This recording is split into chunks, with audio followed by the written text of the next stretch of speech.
Ceața dimineții se agăța de domeniul casei Ashford ca un giulgiu, gri și rece și necruțător, în timp ce clopotele capelei își răsunau cadența melancolică peste moșie. 6 bătăi, apoi tăcere, apoi încă 6, același ritm care marcase fiecare răsărit timp de 3 ani, 1095 de dimineți de doliu măsurat, mecanic. Lady Eleanor Ashford stătea la fereastra ei, așa cum făcea mereu la această oră, o siluetă sculptată din umbră și durere,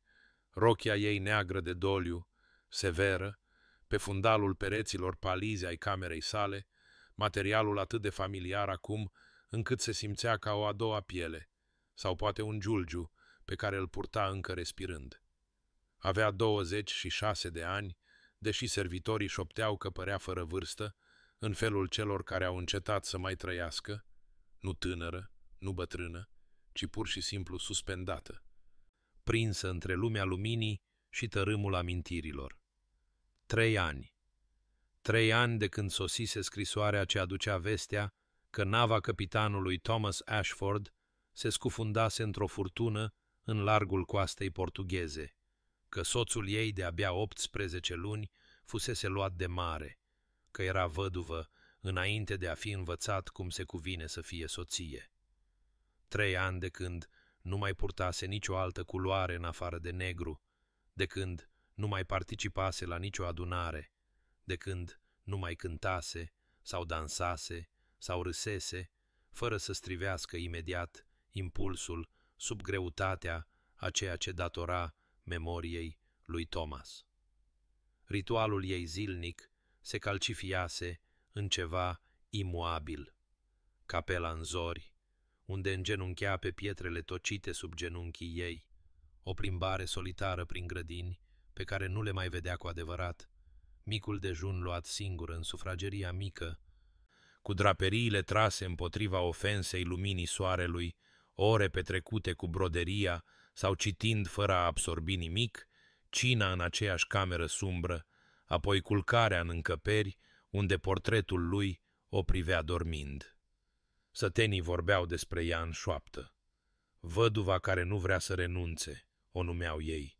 doamna care s-a îngropat de vie, deși o spuneau cu milă, mai degrabă decât cu judecată, căci toți își aminteau cum ea și Thomas fuseseră iubiți din copilărie, cum nunta lor fusese cea mai grandioasă sărbătoare pe care o văzuse comitatul într-o generație, cât de scurtă și strălucitoare fusese fericirea lor înainte ca marea să o înghită cu totul. Eleanor știa ce spuneau, știa că îi urmăreau silueta îmbrăcată în negru, mișcându-se prin sat în rarele ei treburi, ca o fantomă bântuind propria viață. Și o parte din ea, partea neînghețată în acea teribilă dimineață de noiembrie, când venise scrisoarea, înțelegea că aveau dreptate. Ea nu trăia. Ea executa mișcările vieții, în timp ce inima ei rămăsese cu 3 ani în urmă, ancorată de un moment de pierdere, la fel de sigur cum trupul lui Thomas era ancorat de fundul oceanului. Și nu putea să-și imagineze cum ar putea fi altfel. Nu putea să-și închipuie ce trădare ar fi față de dragostea lui Thomas să aleagă vreodată din nou bucuria, să aleagă culoarea, să aleagă viitorul în detrimentul trecutului frumos și teribil, care era tot ce îi mai rămăsese de la el. Dar înainte ca soarta îndrăgostiților noștri să fie dezvăluită, abonează-te pentru a nu pierde niciun capitol de romantism și scandal. Și spune-ne în comentarii, de unde ne urmărești? Acum să începem. Ducele Sebastian Hartfield nu fusese niciodată un om predispus la impulsuri sau fascinații subite, cei 34 de ani ai săi fiind marcați de reținere academică, deliberare atentă și genul de existență măsurată care se potrivea unui om de rangul și temperamentul său. Într-adevăr, comitatul îl cunoștea ca pe o figură retrasă, mai probabil de găsit în biblioteca sa decât la adunări sociale. Un om care nu se căsătorise niciodată, în ciuda titlului și averii sale considerabile, care își păstra părerile pentru sine și își administra moșiile cu o eficiență tăcută, dar fără prea mult fast. Prin urmare, a fost un fel de mister pentru el când, într-o dimineață luminoasă de aprilie, plină de culorile tumultuoase ale primăverii, cireși înfloriți, scuturându-și petalele ca o ninsoare roz, narcise ce se dezlănțuiau într-o profuziune aurie de-a lungul aleilor, aerul însuși părând să vibreze cu verdeață și lucruri în creștere, și-a găsit atenția complet captivată de o singură siluetă ce se mișca pe strada principală a satului, o femeie îmbrăcată complet într-un negru neîntrerupt, atât de izbitoare pe fundalul jubilației sezoniere, încât părea aproape o apariție, o sfâșietură în țesătura lumii prin care iarna încă se mai vedea. Își strunise calul fără un gând conștient, urmărind-o cum se mișca cu o precizie lentă, mecanică, pe lângă vitrinele magazinelor la care nu arunca nicio privire, pe lângă vecinii care o salutau cu o blândețe miloasă, pe care abia o recunoștea, o femeie, mișcându-se prin lume, de parcă ar fi mers pe sub apă, de parcă o greutate imensă îi apăsa pe umeri și făcea din fiecare pas un act de voință, mai degrabă decât unul firesc. Sebastian s-a trezit izbit nu doar de contrast, deși acesta era suficient de dramatic, această figură a doliului în mijlocul unei vieți atât de insistente, ci de ceva în felul în care se ținea, o calitate a rezistenței hotărâte care sugera că nu era fragilă din fire, ci fusese făcută astfel de o lovitură puternică, că sub veșmintele cernite exista o femeie de substanță care fusese, prin durere, redusă la o umbră. A făcut cercetări, discret, așa cum îi stătea în fire, și a aflat povestea ei de la farmacistul satului. Lady Eleanor Ashford, văduvă de 3 ani, soțul pierdut pe mare, doliul ei atât de absolut, încât devenise un fel de închisoare, o tânără care pur și simplu încetase să mai trăiască atunci când moartea îl luase pe bărbatul pe care îl iubea. Sebastian a ascultat această relatare cu un sentiment crescând pe care nu-l putea numi cu exactitate, nu milă, precis, deși exista compasiune în el, nu doar curiozitate, deși era intrigat, ci mai degrabă o convingere care a prins rădăcini în pieptul său cu o fermitate surprinzătoare, că nu putea cumva să plece pur și simplu și să uite acea siluetă în negru, acea femeie care se neca în durere în timp ce lumea înflorea în jurul ei într-o frumusețe indiferentă. A găsit motive să se întoarcă în sat în zilele următoare, spunându-și că se ocupă de afacerile moșiei, în timp ce știa, cu partea din el care rămânea necruțător de sinceră, că spera să o vadă din nou, să înțeleagă ce anume din durerea ei chema ceva în propria sa inimă atent ordonată. Și la a 3-a astfel de vizită a privit de pe calul său cum ea dispărea printre porțile de fier ale casei Ashford, înghițită de umbrele unei moșii care părea, chiar și de la drum, să-și fi tras draperiile împotriva bucuriei, și Sebastian Hartfield, care nu urmărise niciodată nimic mai romantic decât un manuscris rar, a simțit cum ceva se schimbă în el, o decizie formându-se fără cuvinte, o certitudine că drumurile lor erau cumva menite să se încrucișeze, că îi se dăduse, din motive pe care nu le putea articula, sarcina de a o chema înapoi de pe orice țărm rece pe care umbla, înapoi pe tărâmul celor vii, deși nu avea încă nicio idee despre cum ar putea fi realizat un astfel de lucru, ci doar că trebuia să încerce. Librăria din sat era un stabiliment îngust, înghesuit între farmacie și magazinul de stofe, cu ferestrele prăfuite și interiorul întunecat de acea obscuritate specifică ce provine de la prea multe cărți înghesuite într-un spațiu prea mic, iar Eleanor nu o mai vizitase de luni de zile, lectura ei devenind la fel de mecanică precum tot restul vieții sale, aceleași volume revăzute fără plăcere, cuvintele trecându-i prin fața ochilor, fără a pătrunde ceața care îi înconjura gândurile. Dar în această după-amiază de mai anume, s-a simțit atrasă acolo de un impuls pe care nu l-a analizat. O nevoie neliniștită de a fi printre mirosul de hârtie și legături care odinioară îi adusese alinare. Se mișca prin culoarele strâmte, cu precizia ei lentă obișnuită, fustele ei negre șoptind pe lângă rafturi, degetele ei înmănușate, alunecând de-a lungul cotorilor de piele, fără a vedea cu adevărat titlurile. Până când s-a trezit în fața secțiunii de poezie și-a întins mâna cu prima licărire de interes real pe care o simțise în săptămâni, spre un volum subțire legat în pânză verde, Wordsworth, ale cărui versuri despre natură și memorie o mișcaseră odinioară până la lacrimi, într-un timp în care încă putea simți pe deplin astfel de lucruri. Mâna ei abia atinsese cotorul când o altă mână, mai mare și fără mănușă, a întins mâna spre aceeași carte din direcția opusă, iar ea s-a retras ca și cum s-ar fi ars, făcând un pas înapoi cu o scuză murmurată, cu ochii plecați, așa cum îi era obiceiul, dar o voce, gravă, cultivată și neașteptat de blândă, a spus: „Iertați-mă, doamnă, vina este în întregimea mea, vă rog. Dumneavoastră ați fost aici prima.” Eleanor a ridicat atunci privirea și s-a trezit întâlnind ochii unui bărbat pe care îl recunoștea din zăririle prin sat, deși nu fuseseră niciodată prezentați. Ducele de Hartfield, înalt și cu aspect academic, poate cu un deceniu mai în vârstă decât ea, cu ochi de o bunătate remarcabilă, care păreau să vadă mai mult decât dorea ea să dezvăluie,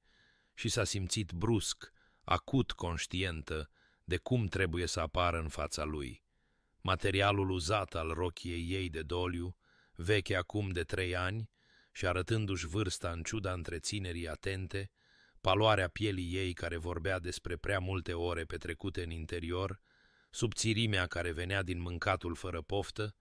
imaginea de ansamblu a unei femei care devenise o fantomă. „Sunteți prea amabil, alteța voastră,” a reușit ea să spună, cu vocea ruginită de nefolosire în situații sociale, „dar am volumul acasă. Vă rog, luați-l.” El a studiat-o pentru o clipă cu acei ochi tulburători, apoi a întins mâna pe lângă ea și a scos nu o carte, ci 2 exemplare ale aceleiași ediții, prezentându-i unul cu o ușoară plecăciune. „Atunci vom avea amândoi plăcerea,” a spus el, și era ceva în tonul său, nu milă, pe care învățase să o recunoască și să o disprețuiască, ci mai degrabă o calitate a interesului autentic, a vederii ei ca persoană, mai degrabă decât ca figură tragică, care a făcut ca degetele ei să se strângă în jurul cărții pe care i-o oferea. Au vorbit scurt, formal, despre Wordsworth și romantici, despre capacitatea poeziei de a surprinde ceea ce proza nu putea, iar Eleanor a simțit cum ceva se agită sub suprafața ei înghețată, un mic tăciune al femeii animate, curioase din punct de vedere intelectual, care fusese înainte ca durerea să o îngroape, și când el a întrebat, cu o curtoazie atentă, care îi oferea orice ocazie de a refuza, dacă i s-ar putea permite să o viziteze la casa Ashford, căci mă aflu în lipsă de conversație stimulatoare și se pare că împărtășim gusturi literare similare. Ea a ezitat atât de mult, încât el cu siguranță se pregătise pentru un refuz, dar apoi s-a auzit spunând „da”, un singur cuvânt, care s-a simțit ca prima fisură în gheața, care rămăsese solidă timp de 3 ierni, o mică breșă în fortăreața doliului ei, prin care ceva periculos și luminos, posibilitatea, și-ar putea găsi în cele din urmă drumul. Sebastian a sosit la casa Ashford într-o joi după amiază, când cerul de iunie atârna greu de ploaie nevarsată. Aerul gros și gri, în acel mod particular care prevestește furtuna, și pe când trăsura sa urca pe aleea curbată, a observat ceea ce bănuise din bârfele satului, dar a găsit totuși tulburător să vadă direct.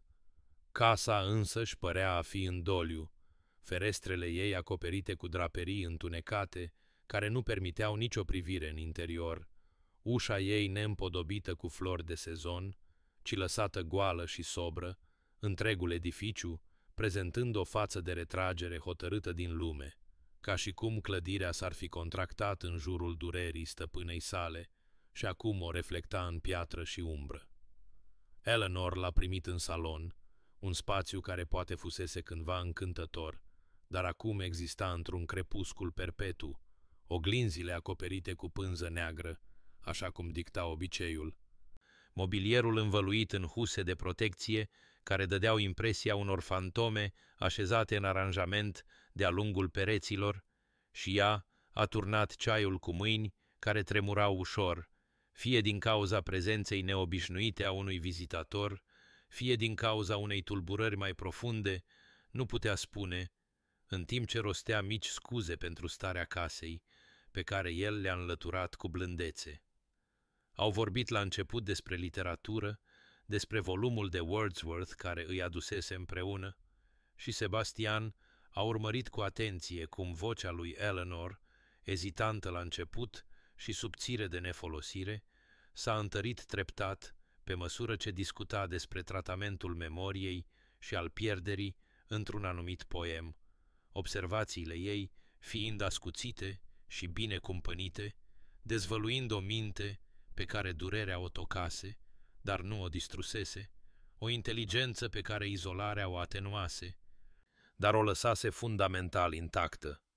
S-a trezit cu adevărat angajat în conversație, nu doar jucând un rol sau urmărind o campanie de salvare, ci cu adevărat interesat de gândurile ei despre folosirea imaginilor naturale de către Coleridge, despre romantismul lui Byron, despre modurile în care poezia surprindea ceea ce limbajul obișnuit nu putea cuprinde,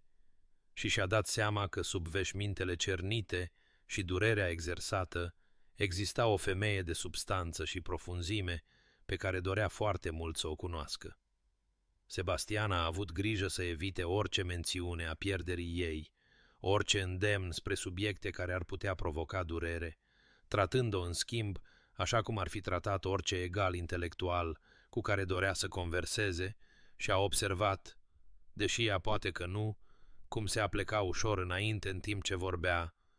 cum animația îi atingea pentru scurt timp trăsăturile palide, cum pentru momente întregi părea să uite de rochia neagră și grea și de camera întunecată și devenea pur și simplu o femeie angajată în idei. Vizita a durat exact durata acceptabilă din punct de vedere social, nici prea scurtă pentru a părea disprețuitoare, nici prea lungă pentru a impune, și pe când se pregătea să plece, a extins, cu o nonșalanță atentă, o invitație. Lady Eleanor, mă întreb dacă mi-ați face onoarea de a-mi vizita biblioteca de la conacul Hartfield. Am achiziționat recent o colecție de ediții Princeps care cred că v-ar interesa, inclusiv un manuscris iluminat destul de remarcabil de poezie medievală. I-a urmărit fața în timp ce vorbea, a văzut licărirea de interes real, luptându-se cu ceea ce învățase deja să recunoască drept instinctul ei spre refuz, spre siguranța izolării, și a adăugat încet: nu există nicio obligație, desigur, dar dacă vă veți dori material de lectură nou sau pur și simplu o schimbare de decor, vă rog să știți că ați fi mai mult decât binevenită. Și a plecat înainte ca ea să poată formula fie acceptarea, fie refuzul, încrezător că sămânța fusese plantată și că curiozitatea, acel cel mai persistent dintre impulsurile umane, ar putea învinge în cele din urmă frica. Au trecut 3 săptămâni înainte ca Eleanor să găsească curajul de a accepta invitația lui Sebastian, 3 săptămâni în care cartea de vizită pe care o lăsase, de culoare crem, gravată simplu cu adresa conacului Hartfield, și o singură linie despre faptul că biblioteca era disponibilă la conveniența ei, a stat pe biroul ei ca o întrebare la care nu putea răspunde. Și când în cele din urmă și-a scris acceptul, a fost într-o dimineață în care pereții casei Ashford păreau să apese spre interior cu o opresiune deosebită și s-a gândit că dacă nu va scăpa de ei, s-ar putea să înceteze să mai existe cu totul, s-ar putea să se estompeze pur și simplu în tapetul întunecat și colțurile sumbre, până când chiar și proprii ei servitori ar uita că fusese vreodată substanțială. Călătoria cu trăsura până la Hartfield a durat mai puțin de o oră, dar s-a simțit ca o trecere între lumi, peisajul luminându-se treptat pe măsură ce călătorea, câmpurile mai verzi, cerul cumva mai larg, și când conacul a apărut în vizor, și-a simțit răsuflarea tăindu-i se la vederea lui, piatra aurie strălucind în lumina soarelui de după amiază, ferestrele neacoperite și sclipitoare, straturile de flori aranjate în explozii de culoare care păreau aproape agresive în vitalitatea lor după anii ei de întuneric atent întreținut. Sebastian a întâmpinat-o el însuși la intrare, renunțând la formalități în favoarea unei primiri autentice, și a observat cum fața lui s-a luminat la sosirea ei, cum părea să stea mai drept, cum exista o nerăbdare sub curtoazia lui atentă, care a atins ceva adormit în inima ei, și când a condus-o prin holul de la intrare, totul lumină, artă și frumusețe, a trebuit să reziste impulsului de a-și feri ochii, atât de mult trăise în obscuritate. Dar biblioteca a fost cea care a copleșit-o complet, care a străpuns apărări pe care nu știa că slăbesc. El a deschis uși duble de stejar lustruit și ea a pășit într-un spațiu atât de magnific, încât părea evocat din vise. O cameră pe 2 etaje, cu pereții căptușiți de la podea până la tavanul imposibil de înalt cu cărți, mii, zeci de mii poate, cotoarele lor creând o tapiserie de culori și texturi, piele și pânză, aurite și simple, și camera era inundată de lumină de la ferestre înalte orientate spre sud și vest, soarele revărsându-se pentru a ilumina firele de praf care dansau în aer ca niște spirite minuscule, și erau fotolii adânci poziționate pentru lectură și scări rulante pentru a ajunge la cele mai înalte rafturi, și măsuțe purtând flori proaspete, flori adevărate, mov și galbene și albe, și mirosul de hârtie și piele și ceva verde și viu se amestecau, până când Eleanor a simțit lacrimi izvorându-i în ochi la frumusețea copleșitoare a locului, la amintirea că o astfel de frumusețe încă exista într-o lume care îi se păruse compusă doar din umbre.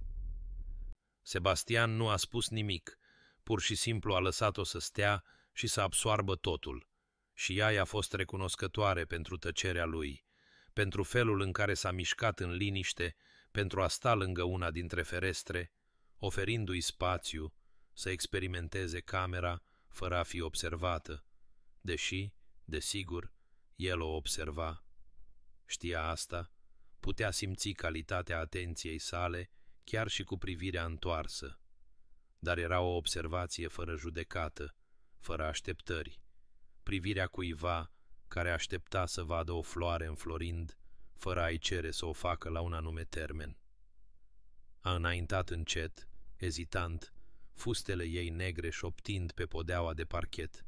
și a întins mâna să atingă cel mai apropiat raft, degetele ei înmănușate, alunecând de-a lungul cotorilor așa cum făcuseră în librăria din sat, dar de data aceasta cu o foame autentică, o curiozitate autentică, și s-a trezit, scoțând volum după volum, examinând legături, citind primele rânduri, pierzându-se în abundența pură a locului. Și când Sebastian a menționat încet că era binevenită să împrumute orice dorea, să vină oricât de des dorea, să trateze biblioteca ca pe a ei, ea a ridicat privirea spre el cu ceva periculos agitându-se în pieptul ei. Nu chiar bucurie, încă nu, dar poate amintirea a ceea ce bucuria fusese odată, și a spus cu o voce groasă de emoție: "Vă mulțumesc, alteța voastră, nu puteți ști ce înseamnă asta." Deși, după expresia blândă din ochii lui, credea că poate știa, poate înțelegea exact ce îi oferea, ceea ce nu erau doar cărți, ci un sanctuar, un loc unde femeia care fusese înainte de durere ar putea începe cu timiditate să-și amintească de sine. Orele au trecut neobservate, în timp ce Eleanor explora colecția. Și când în cele din urmă s-a așezat într-unul dintre fotoliile adânci cu o primă ediție a lui Austen, o romancieră pe care ea și Thomas și-o citiseră cu voce tare unul altuia în acele luni scurte și luminoase ale căsniciei lor. Sebastian a luat loc vis-a-vis de ea cu propriul său volum și au citit într-o tăcere prietenoasă, în timp ce lumina după amiezii se înmuia în aur, și când ea a făcut un comentariu despre un anumit pasaj și el a răspuns cu o perspectivă care i-a stârnit propriile gânduri, au intrat într-o discuție animată și Eleanor s-a auzit râzând, chiar râzând, un sunet mic, ruginit și surprins, dar autentic, la ceva inteligent ce spusese el despre mândria domnului Darcy, și sunetul propriului ei râs a șocat-o și a adus-o la tăcere, dar Sebastian a zâmbit doar, acel zâmbet blând care părea să o vadă și să aprobe ceea ce vedea. Și a spus: "Am sperat să aud acest sunet." Și ea și-a dat seama cu un amestec de teamă și uimire că se afla la Hartfield de aproape 5 ore, că soarele apunea, că uitase pentru perioade de timp să-și amintească durerea și că această uitare se simțea simultan ca o trădare și ca prima respirație adâncă după ani de sufocare. Tiparul s-a stabilit cu inevitabilitatea blândă a anotimpurilor care se succed. În fiecare joi după amiază, Eleanor sosea la conacul Hartfield și în fiecare joi Sebastian o aștepta în biblioteca sa cu ceaiul deja pregătit și un volum nou despre care credea că ar putea o interesa, și se așezau în ceea ce au devenit scaunele lor obișnuite, al ei lângă fereastra de sud, unde lumina era cea mai bună, al lui vis-a-vis de ea, de unde îi putea observa fața în timp ce citea și vorbea. Și discutau despre literatură, filozofie și istorie, cu o ușurință care devenea mai naturală cu fiecare săptămână. Și pe măsură ce primăvara ceda locul verii și zilele se lungeau și se încălzeau, Eleanor s-a trezit anticipând aceste vizite cu ceva ce o speria prin intensitatea sa, s-a trezit alegându-și lecturile în timpul săptămânii cu gândul la ce ar putea stârni o conversație interesantă, s-a trezit gândindu-se, în timp ce se îmbrăca în fiecare joi dimineață, chiar și în negrul ei neschimbat, dacă el ar putea observa că și-a prins părul puțin diferit sau că purta broșa de onix care fusese a mamei sale, în loc de acul simplu de doliu pe care îl prefera de obicei. Într-una din aceste vizite de joi, pe când trandafirii de iunie înfloreau dincolo de ferestrele bibliotecii și umpleau aerul cu parfumul lor dulce ca mierea, Sebastian a întrebat în cele din urmă despre Thomas, nu cu curiozitatea stânjenitoare a celor care doreau detalii pentru bârfe, ci cu o blândețe autentică, o dorință reală de a înțelege, și Eleanor s-a trezit vorbind despre el pentru prima dată de la înmormântare, descriind cum se cunoscuseră din copilărie, cum moșiile familiilor lor se învecinau, cum îl iubise de la 15 ani, iar el de la 17, cum căsnicia lor fusese scurtă, abia 18 luni înainte de comisia navală care l-a dus pe mare și de furtuna care l-a luat din viață, dar incandescent de fericită, plină de râsete și cărți citite cu voce tare și planuri pentru viitorul pe care îl vor construi împreună, și în timp ce vorbea, a plâns, în tăcere, lacrimile alunecându-i necontrolat pe obrajii palizi, iar Sebastian a stat nemișcat, fiind martor, neoferind platitudini goale, ci pur și simplu prezent în durerea ei, și când în cele din urmă a tăcut, epuizată de povestire, el a spus încet: "A fost binecuvântat să fie iubit atât de complet." Și ceva în acele cuvinte, în recunoașterea iubirii ei ca dar, mai degrabă decât ca povară, a spart ceva în pieptul ei. Săptămânile care au urmat au fost marcate de o nouă intimitate între ei, o ușurință mai profundă, născută din vulnerabilitatea împărtășită. Și Sebastian a început să vorbească mai mult despre propriile sale gânduri și experiențe,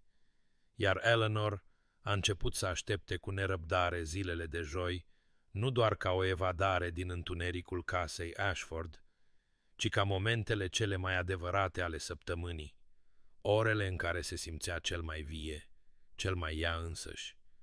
Și această realizare a adus cu sine un val zdrobitor de vinovăție. Cum putea să se simtă vie în prezența altui bărbat când Thomas zăcea mort sub pământul rece? Cum putea să anticipeze zâmbetul lui Sebastian și sunetul vocii sale și felul în care o asculta, de parcă cuvintele ei ar conta, când ar fi trebuit să-și amintească doar zâmbetul lui Thomas, vocea lui Thomas, grija atentă a lui Thomas. Și într-o joi, la sfârșitul lui iulie, când Sebastian a făcut un comentariu care i s-a părut deosebit de perspicace și s-a simțit aplecându-se cu nerăbdare să răspundă, a simțit ceva cald înflorind în pieptul ei, pe care l-a recunoscut cu groază drept bucurie, s-a ridicat brusc, întrerupându-se în mijlocul propoziției și a spus cu o voce ascuțită de panică: "Simt că îl trădez experimentând orice bucurie, alteța voastră. Simt că fiecare moment în care nu sunt activ în doliu este un moment în care îl uit, îl șterg, îi permit să moară a doua oară în inima mea." Și Sebastian s-a ridicat și el, lăsând cartea deoparte, și a privit-o cu acei ochi gri și fermi, care păreau să vadă prin toate apărările ei atent construite, și a întrebat încet: "Ar dori el să te stingi, Eleanor? Ar dori bărbatul care te-a iubit să devii o fantomă, un monument viu al morții sale, mai degrabă decât o mărturie a iubirii pe care ați împărtășit-o?" Ea nu a putut răspunde. A putut doar să stea tremurând în lumina aurie a după amiezii, care se strecura prin ferestrele bibliotecii. A putut doar să clatine din cap neajutorată, iar Sebastian nu a insistat, nu a cerut un răspuns. A spus doar: "Este o întrebare la care merită să te gândești." Și a lăsat-o să plece mai devreme decât de obicei. Și în timp ce trăsura lui Eleanor o ducea înapoi la casa Ashford prin peisajul de vară, ea a stat cu întrebarea lui, arzându-i în minte ca o lumânare în întuneric, iluminând colțuri pe care le ținuse în mod deliberat umbrite, și a știut, chiar dacă a încercat să o respingă, că o va bântui, că el numise lucrul pe care se temea cel mai mult să-l examineze, și anume dacă doliul ei prelungit onora memoria lui Thomas sau dezonora dragostea lui, refuzând darul vieții pe care el nu-l mai putea poseda. Invitația a sosit într-o joi dimineață, la începutul lunii august, când aerul atârna greu de promisiunea căldurii și grădinile de la casa Ashford se pleoșteau fără vlagă, în ciuda udării fidele a grădinarului. O simplă carte de vizită scrisă de mâna precisă a lui Sebastian, întrebând dacă Eleanor ar putea vizita Hartfield în acea după-amiază.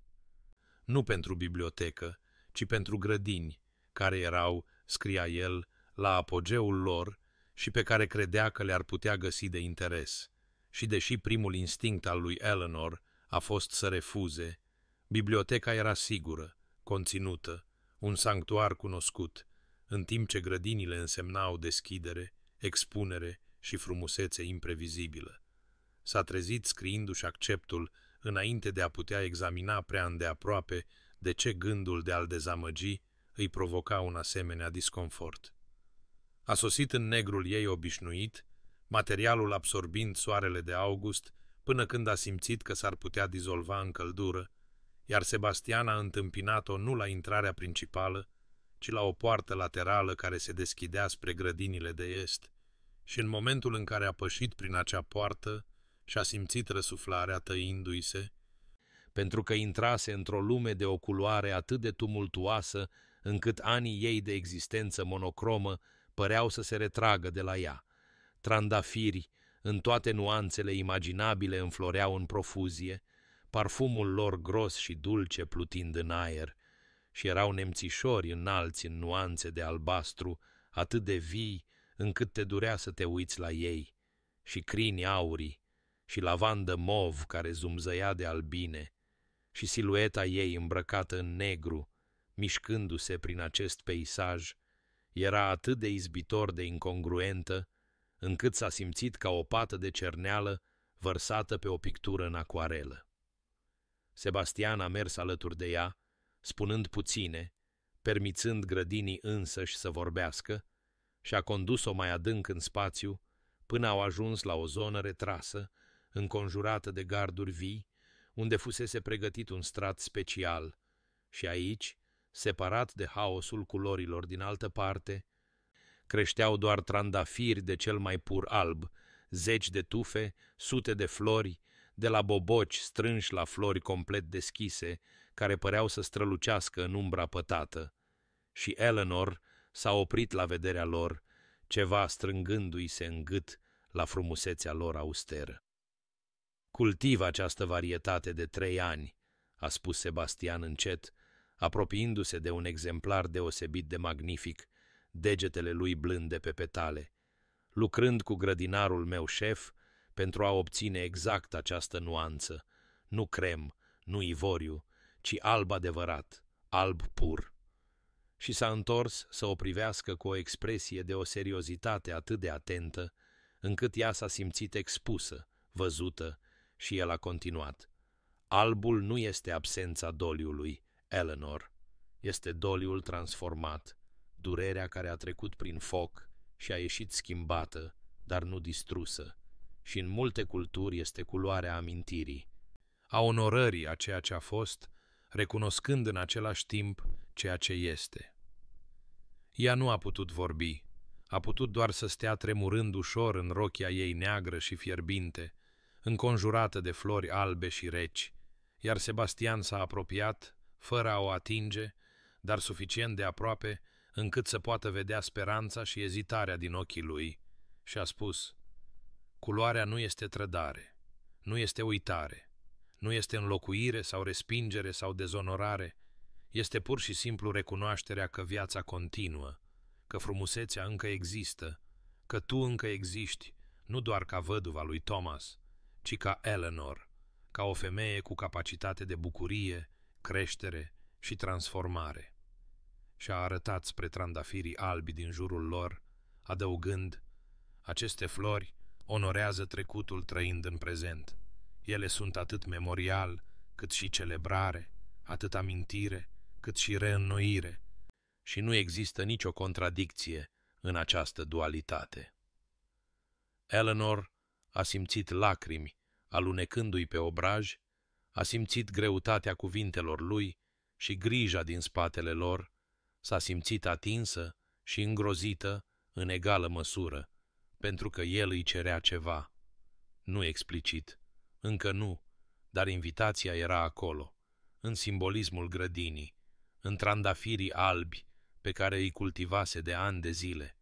în insistența blândă că îl putea onora pe Thomas, în timp ce alegea totuși să trăiască.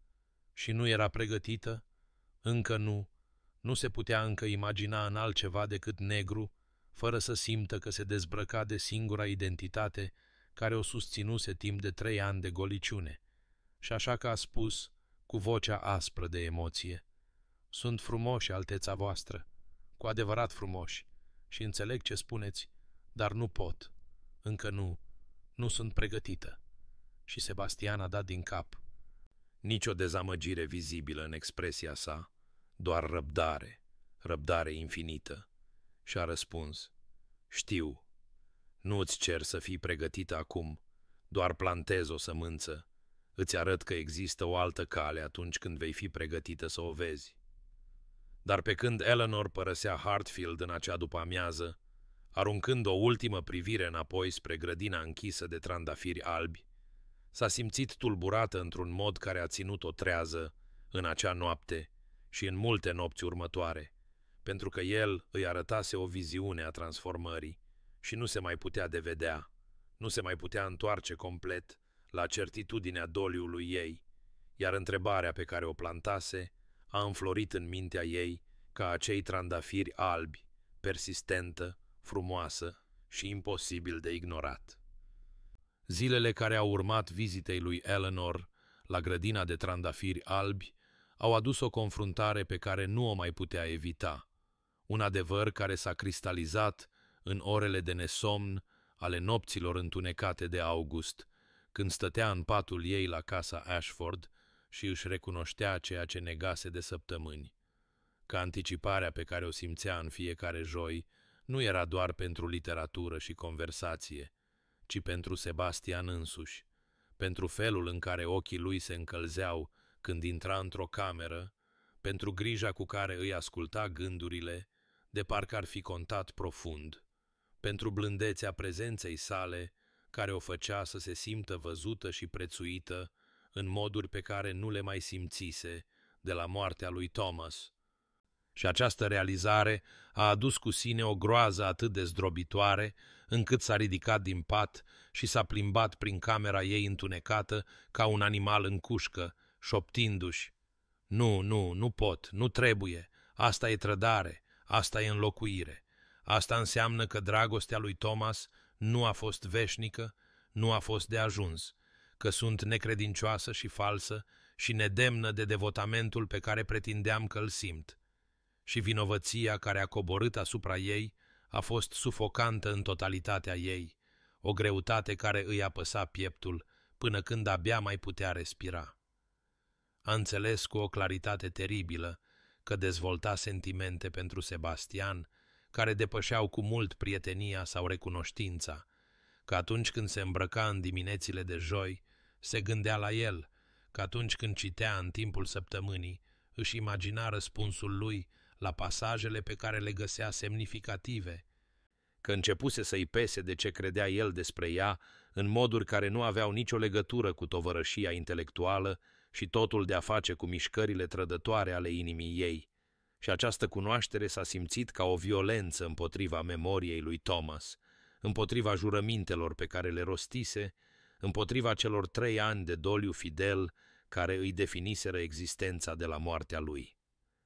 În marțea de după vizita la grădină, Eleanor s-a așezat la biroul ei cu mâinile tremurânde și a compus o notă formală către Sebastian, refuzând orice vizite viitoare, invocând preocupări vagi legate de conveniențe și nevoia de a se ocupa de problemele moșiei, cuvintele ei fiind rigide și impersonale, o retragere în spatele zidurilor formalismului pe care le permisese pentru scurt timp să se prăbușească, și a sigilat nota rapid înainte ca curajul să o părăsească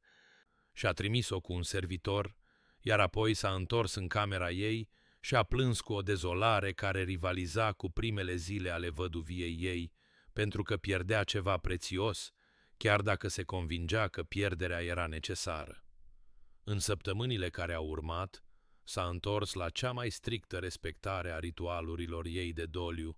cu o fervoare aproape disperată, ca și cum, executându-le perfect, ar putea ispăși pentru transgresiunea ei emoțională.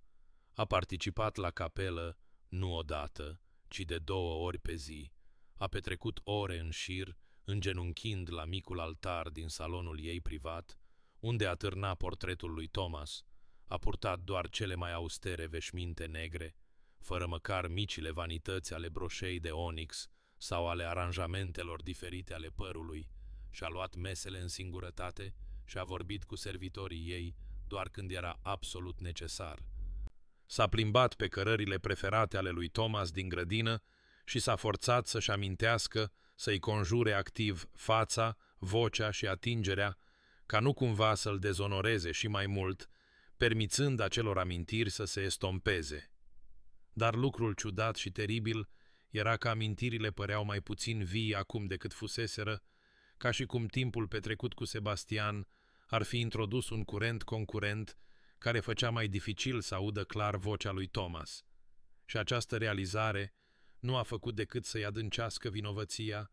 și să-i reînnoiască hotărârea de a se retrage complet de la orice influență contaminantă.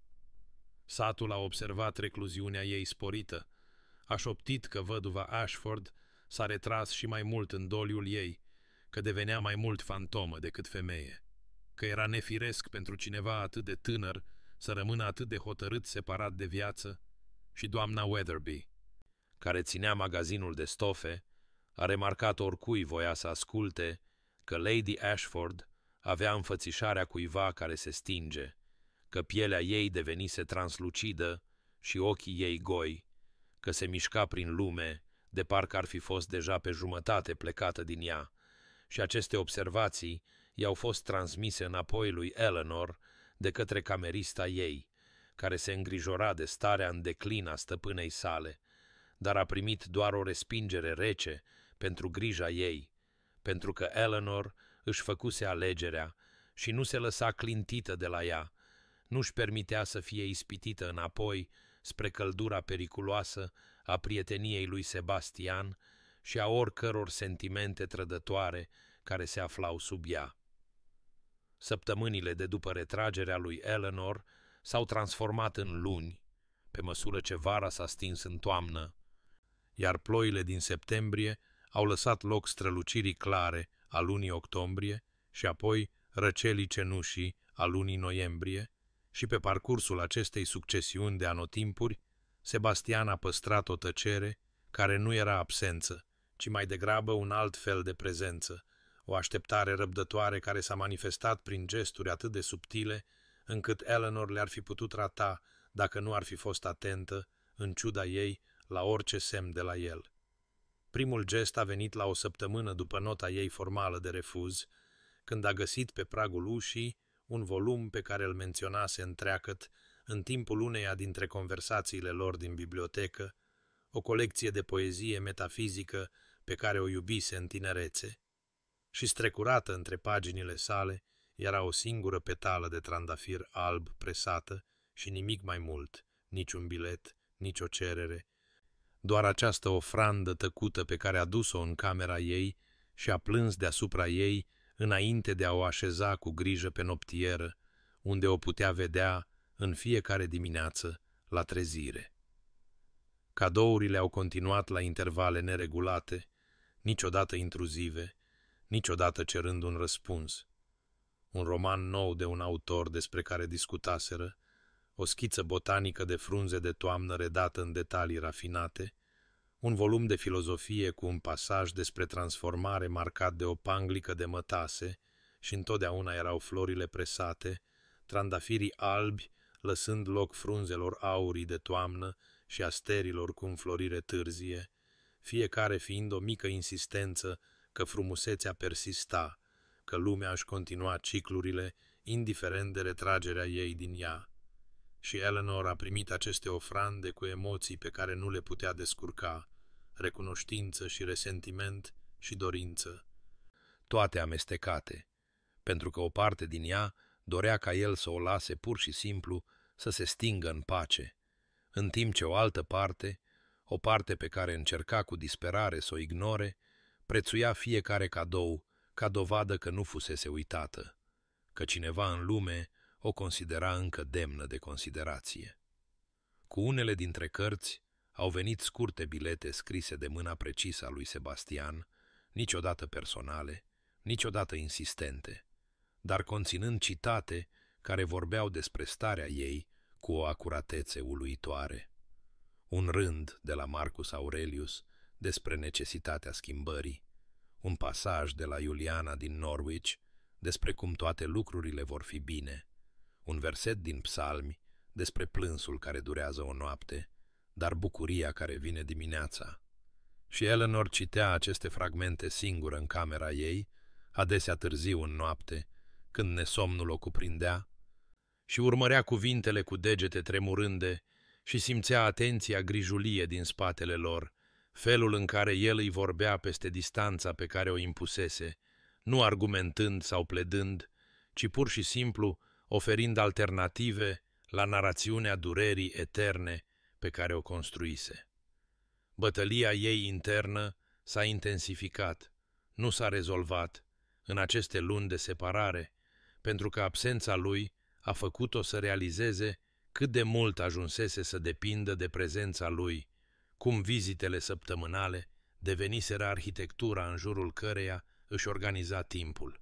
și fără ele se simțea mai pierdută ca niciodată, prinsă între loialitatea pe care o datora memoriei lui Thomas și atracția incontestabilă spre Sebastian, spre viață, spre posibilitatea de transformare pe care el o reprezenta. Și în această stare de suspensie dureroasă au început visele, fragmente la început. Imagini disparate cu Thomas care o lăsau plângând la trezire, dar apoi, într-o noapte, la sfârșitul lunii noiembrie, pe când primul ger arginta grădinile, a visat cu o claritate neobișnuită că Thomas stătea în fața ei în uniforma sa navală,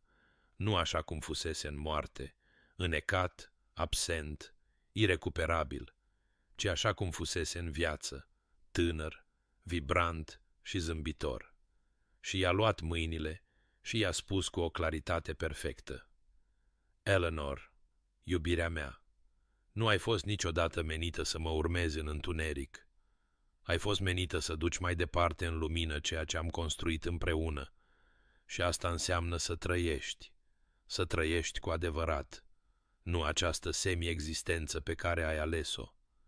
Și deși știa la trezire că era doar un vis, doar propria ei minte vorbind cu sine însăși, a simțit cum ceva se slăbește în pieptul ei. O bandă de fier a vinovăției care îi constrânsese respirația de luni de zile, și s-a ridicat, s-a dus la fereastră și a privit spre domeniul acoperit de ger și a șoptit memoriei soțului ei: nu știu dacă pot, dar poate pot încerca. Și a fost prima concesie pe care o făcuse, prima recunoaștere că drumul pe care îl urmase s-ar putea să nu fie singurul drum, s-ar putea să nu fie nici măcar drumul corect. Și deși nu era încă pregătită să acționeze în baza acestei recunoașteri, sămânța pe care Sebastian o plantase în grădina de trandafiri albi, după luni de rezistență, începuse în cele din urmă să prindă rădăcini în solul înghețat al inimii ei. Furtuna a sosit în a treia săptămână a lunii noiembrie cu o violență care părea să sfâșie însăși țesătura cerului, nori întunecați adunându-se deasupra comitatului ca o armată invadatoare. Și până după amiază, ploaia venea în șuvoaie atât de dese, încât vizibilitatea nu se extindea mai mult de câțiva metri, vântul urlând în jurul casei Ashford cu o asemenea ferocitate, încât Eleanor putea auzi obloanele zângănind și ramurile copacilor scrijelind ferestrele ca niște degete scheletice căutând să intre,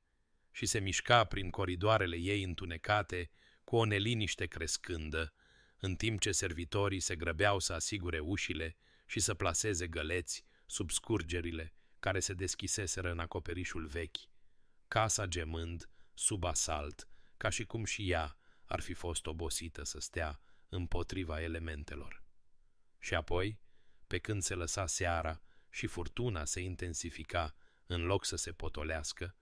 tânăra Maggie, servitoarea de la bucătărie, a venit alergând să raporteze că apa creștea pe câmpurile joase, că râul își ieșise din matcă,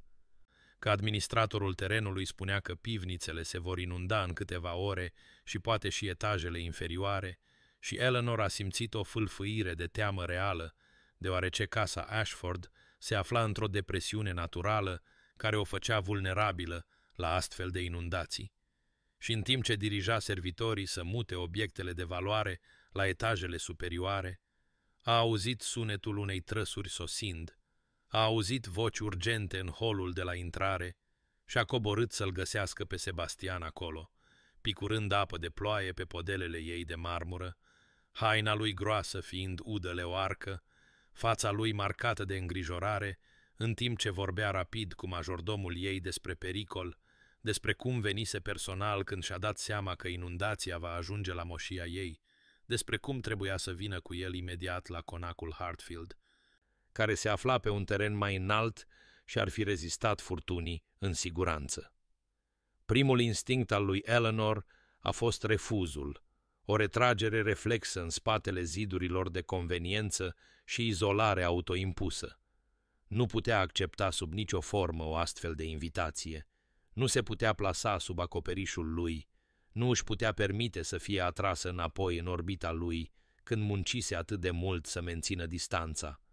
Dar chiar în timp ce deschidea gura să refuze, a văzut alarma reală în ochii lui Sebastian,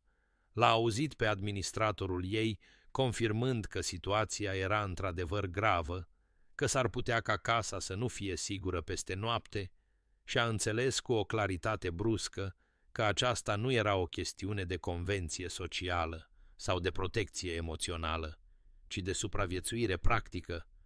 că nu putea lăsa mândria sau frica să o pună în pericol pe ea și pe gospodăria ei,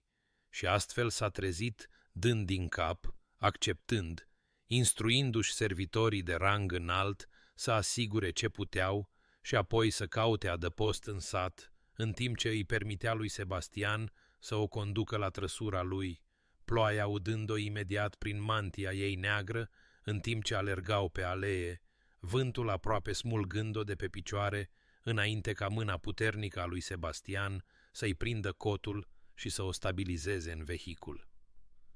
Călătoria spre conacul Hartfield a fost scurtă, dar chinuitoare, trăsura legănându-se în vânt, ploaia bătând pe acoperiș ca focul de artilerie, și Eleanor stătea vis-a-vis de Sebastian, în interiorul întunecat, acut conștientă de prezența lui, de necuviința situației lor, de felul în care circumstanțele demolaseră în câteva momente distanța atentă pe care o menținuse luni de zile, și când au sosit în cele din urmă și el a ajutat-o să coboare în curtea adăpostită, când ușile mari ale lui Hartfield s-au deschis și o lumină caldă s-a revărsat să-i întâmpine și a simțit rezistența prăbușindu-se ca malurile râului care cedaseră în fața inundației, s-a simțit măturată de ceva ce nu mai putea controla. Și pe când menajera lui Sebastian o conducea către o suită de camere pregătite cu o rapiditate extraordinară, pe când s-a trezit dezbrăcată de mantia ei udă și i s-au dat prosoape calde și haine uscate și i s-a spus că cina va fi servită oricând se va simți pregătită. Eleanor a stat singură în camera luminată de foc și a înțeles că furtuna de afară doar dăduse permisiunea furtunii care se construise în interiorul ei de luni de zile, că fusese adus aici nu doar de vânt și ploaie, ci de forțe mult mai puternice, de curentul necruțător al vieții însăși, insistând că nu putea rămâne pentru totdeauna pe mal și că sosirea lui Sebastian la ușa ei, în timpul furtunii, nu fusese o intruziune, ci o salvare, și poate că avusese nevoie să fie salvată de la bun început. Furtuna a făcut ravagii în acea noapte și în ziua următoare și în cea de după, 3 zile în care Eleanor s-a trezit suspendată într-o intimitate stranie pe care nu o anticipase, blocată la conacul Hartfield, nu doar de apele inundației, ci și de prăbușirea întregii distanțe atente pe care o menținuse, și în prima seară, după cină, Sebastian a invitat-o în bibliotecă, unde un foc ardea împotriva frigului de noiembrie, și au stat la început într-o tăcere prietenoasă, furtuna urlând dincolo de ferestre, până când el a început să vorbească cu o voce pe care nu o mai auzise niciodată de la el, tăcută și nuanțată de o durere veche care a făcut-o să-și ridice privirea din carte și să-l vadă cu adevărat, poate pentru prima dată, nu ca pe salvatorul ei răbdător, ci ca pe un om care purta propriile răni, propria întunecime. Și i-a povestit despre sora sa, Catherine, mai mică cu 4 ani, strălucitoare, frumoasă și plină de râs,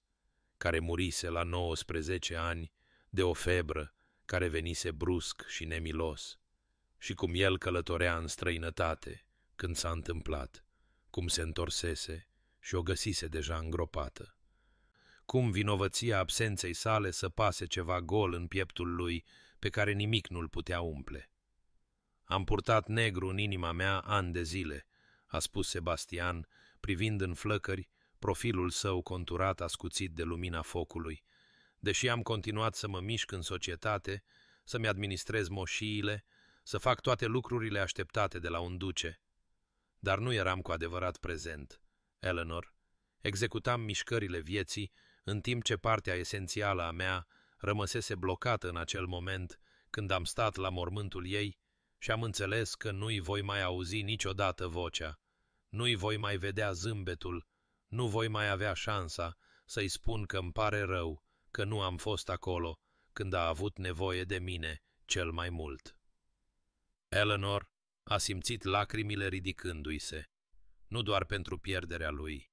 ci pentru recunoașterea propriului său model reflectat în cuvintele lui. Și când el s-a întors să o privească, ochii lui erau luminoși de emoție nevarsată și a continuat: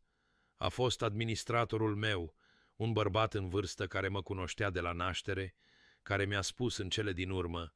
Alteța voastră, Lady Catherine, nu ar dori să vă vadă astfel.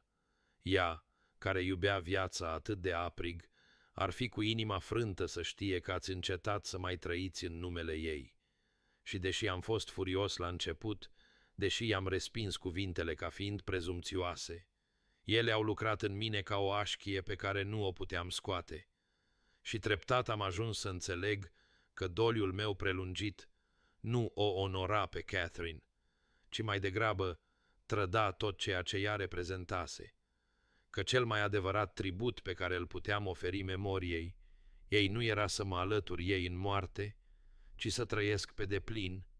să duc mai departe bucuria și uimirea pe care le întruchipase,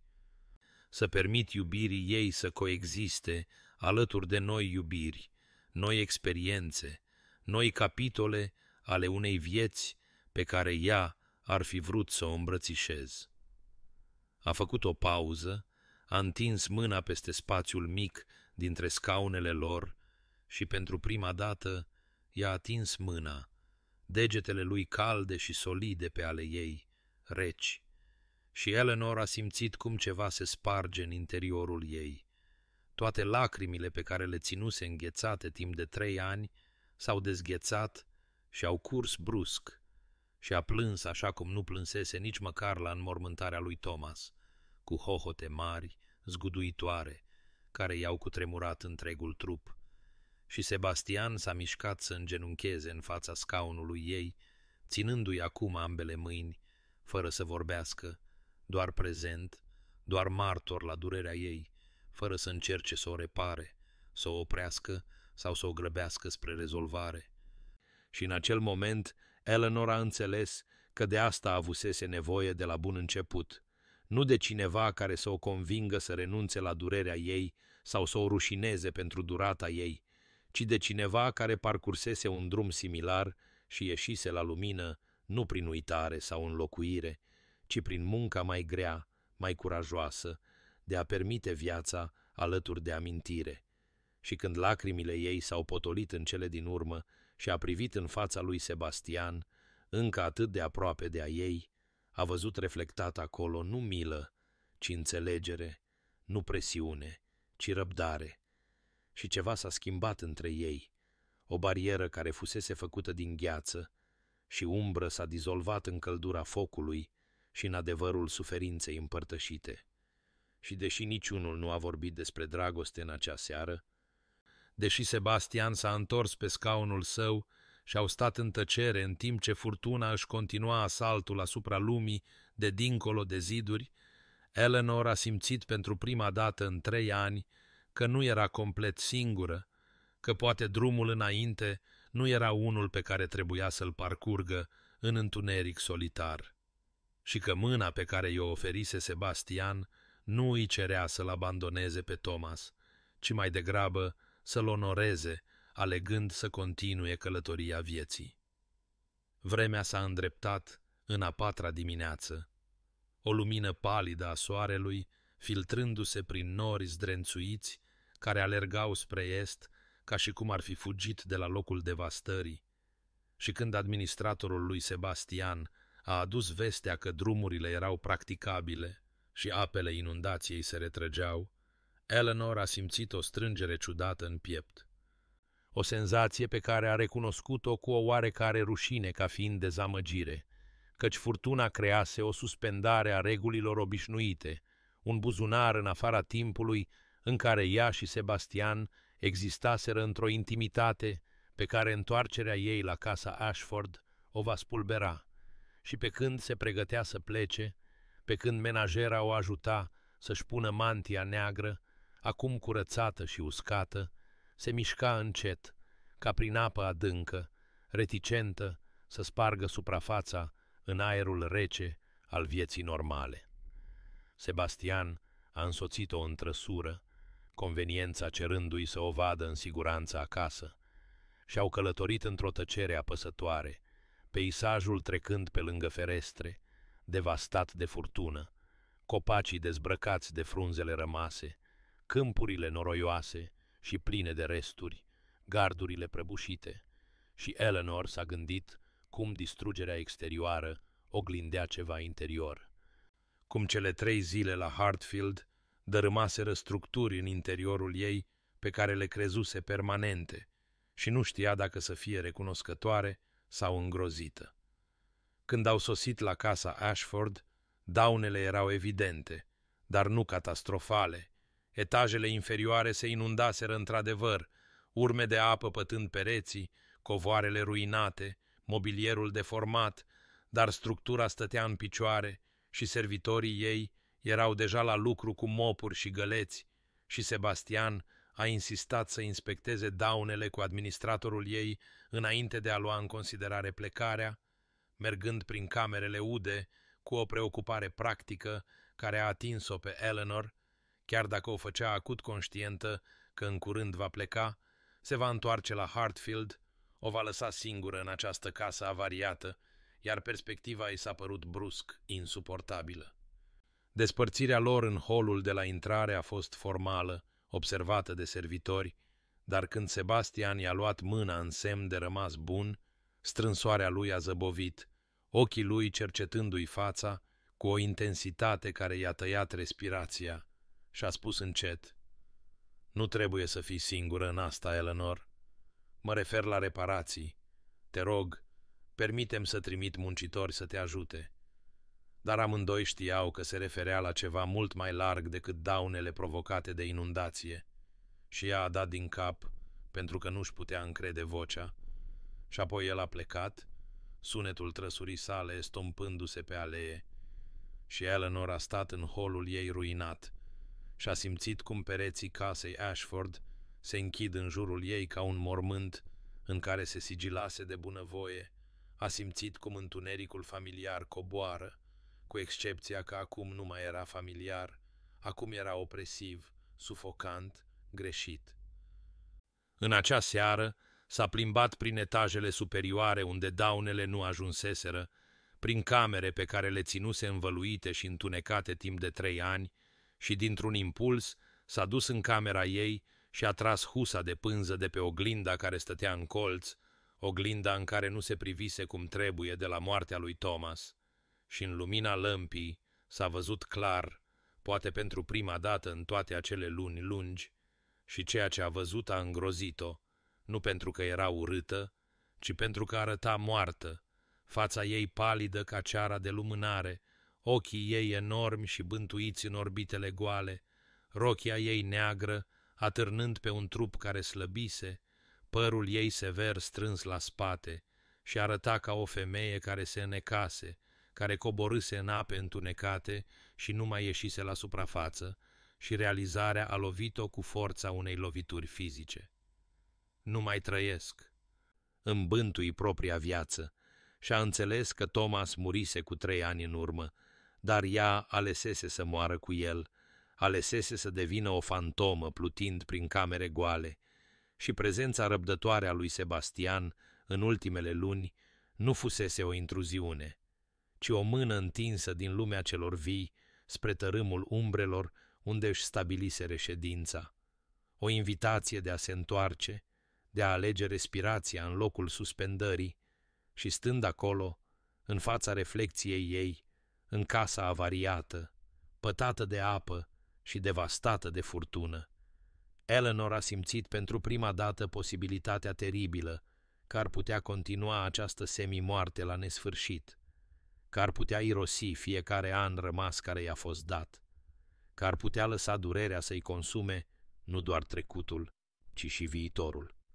Și întrebarea care s-a ridicat nepoftită a fost cea pe care i-o pusese Sebastian cu luni în urmă în biblioteca sa. Ar dori Thomas asta? Și a știut cu o certitudine zdrobitoare că nu ar dori, că bărbatul pe care îl iubise cu atâta devotament fusese plin de viață și de râs și ar fi fost cu inima frântă să vadă ce făcuse din ea însăși în numele lui. Și decizia care se formase de-a lungul celor 3 zile de furtună, mărturisire și ziduri prăbușite, a început să se cristalizeze în ceva solid, ceva real, deși încă nu știa ce formă va lua sau cât timp va necesita transformarea, ci doar că nu putea continua așa cum fusese, că ceva esențial se schimbase și nu putea fi schimbat înapoi, și că Sebastian devenise cumva necesar pentru orice urmă să vină, și recunoașterea nevoii ei de el a fost atât înfricoșătoare, cât și, în mod ciudat, provizoriu, eliberatoare. Iarna a coborât peste ținut cu o severitate neobișnuită în acel an, gerul cuprinzând peisajul la începutul lunii decembrie și refuzând să le libereze, copacii goi conturați aspru pe un cer de culoarea cositorului, și Eleanor se mișca prin camerele reci ale casei Ashford, simțind răceala anotimpului, instalându-se până în oase. Și totuși ceva se schimbase în mișcările ei, o nouă conștientizare în felul în care se oprea în fața ferestrelor sau își surprindea propria reflecție în oglinzile pe care le descoperise, ca și cum s-ar fi observat din exterior, văzând ceea ce trebuia să vadă Sebastian, ceea ce ar fi văzut Thomas dacă ar fi putut să o privească acum, și viziunea o tulbura. Când a sosit invitația de la conacul Hartfield, la mijlocul lunii decembrie, o carte de vizită elegant scrisă, invitând-o la adunarea anuală de Crăciun a ducelui, Eleanor a ținut-o în mâini tremurânde și a simțit panica ridicându-i se în gât. Gândul la un salon aglomerat, la scrutinul societății politicoase, la a fi expusă în veșmintele ei de doliu, în timp ce alții purtau culori festive, era mai mult decât putea contempla. Și a scris un refuz atent, regretând că nu putea participa, invocând reparațiile continue de la casa Ashford ca scuză, deși amândoi ar fi știut că era o evaziune. Răspunsul lui Sebastian a venit 2 zile mai târziu, nu un reproș, ci o altă invitație, mai simplă, mai intimă. Ar lua în considerare să îi se alăture pentru cina din ajunul Crăciunului, doar ei 2, fără mulțimi, fără așteptări, doar 2 prieteni împărțind o masă într-o noapte sfântă în care nimeni nu ar trebui să fie singur? Eleanor a citit scrisoarea de 3 ori, inima ei făcând acrobații ciudate în piept, și s-a gândit să refuze și aceasta, să mențină siguranța distanței, dar amintirea acelor 3 zile de furtună o bântuia, căldura bibliotecii lui și mărturisirea sa și sentimentul de a fi cu adevărat văzută de un alt suflet uman. Și înainte de a se putea retrage în frică, și-a scris acceptul, mâna tremurându-i în timp ce sigila plicul. Zilele care au urmat au fost marcate de o anxietate peculiară pe care Eleanor nu o mai experimentase de la adolescență. O anticipare nervoasă care o făcea neliniștită și străină de ea însăși. Și, dintr-un impuls pe care nu și-l putea explica pe deplin, a chemat-o pe croitoreasa din sat, o văduvă și ea, care fusese întotdeauna amabilă. Și când femeia a sosit, Eleanor i-a cerut să aducă mostre de material, ceva potrivit pentru o văduvă în al 4-lea an de doliu. Ceva ce ar putea fi, și aici vocea i-a șovăit, ceva ce ar putea fi gri, poate, sau lavandă, culorile doliului parțial pe care nu și le permisese niciodată să le ia în considerare. Ochii croitoresei s-au mărit, dar nu a pus întrebări, întorcându-se a doua zi cu baloturi de material în nuanțe pe care Eleanor nu le mai purtase de la moartea lui Thomas.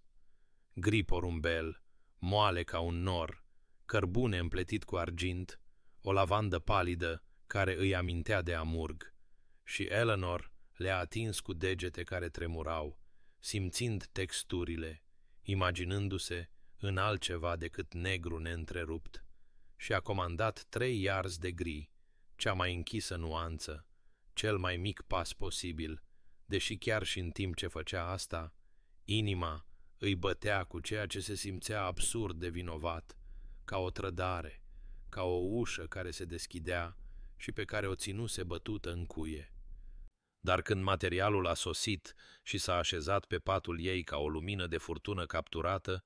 Eleanor a constatat că nu se putea hotărî să-l dea la croit, nu putea face acel pas final și așa a rămas neatins în timp ce ajunul Crăciunului se apropia și și-a spus că nu conta, că Sebastian nu o va judeca pentru că apare încă în negru,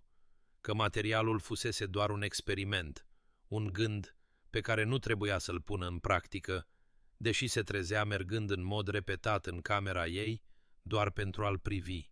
pentru a-l atinge, pentru a-și imagina. Ajunul Crăciunului a sosit senin și înghețat, genul de noapte de iarnă cristalină în care stelele păreau suficient de aproape pentru a fi atinse și respirația îngheța în aer ca niște fantome vizibile. Și Eleanor stătea în fața oglinzii, în rochia de mătase neagră pe care o alesese, materialul griză cea încă neatins în ambalajul său, o promisiune pe care nu o putea încă îndeplini, și și-a spus că Sebastian va înțelege,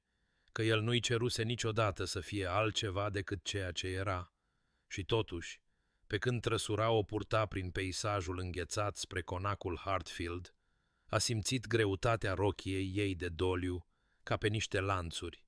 ca pe o închisoare pe care și-o construise atât de atent în jurul ei, încât nu mai știa cum să găsească ușa. Hartfield strălucea de lumină în întuneric, fiecare fereastră aurie și primitoare, și când Sebastian a întâmpinat-o la intrare, fața lui s-a luminat cu o căldură atât de neascunsă, încât Eleanor a simțit cum ceva se răsucește dureros în pieptul ei. Și el i-a luat mantia cu propriile mâini, o încălcare a protocolului care ar fi scandalizat în orice alt context, și a spus simplu: "Ai venit", ca și cum prezența ei ar fi fost un dar neprețuit, și ea a văzut în ochii lui nicio judecată a rochiei ei negre, nicio dezamăgire, ci doar o bucurie profundă care i-a făcut gâtul să se strângă de emoții pe care nu îndrăznea să le numească. A condus-o nu în sufrageria formală, ci într-o cameră mai mică pe care nu o mai văzuse, intimă și caldă, unde o masă fusese pregătită pentru 2 în fața unui șemineu mare care arunca umbre dansatoare pe pereții decorați cu aranjamente de flori albe, trandafiri din sera lui, ramuri de iasomie albă de iarnă, ciorchini de narcise de hârtie care umpleau aerul cu parfumul lor îmbătător și lumânări albe peste tot, 10 de ele, flăcările lor constante în aerul liniștit, și efectul nu era de ostentație, ci de frumusețe tăcută, o celebrare redată în lumină și umbră care cumva onora, în loc să batjocorească, doliul ei. Și Eleanor a rămas uluită, înțelegând că Sebastian crease acest spațiu special pentru ea, o cameră în care rochia ei neagră nu ar fi părut o respingere a bucuriei, ci mai degrabă un contrapunct la ea, întunericul și lumina existând împreună, fără contradicție.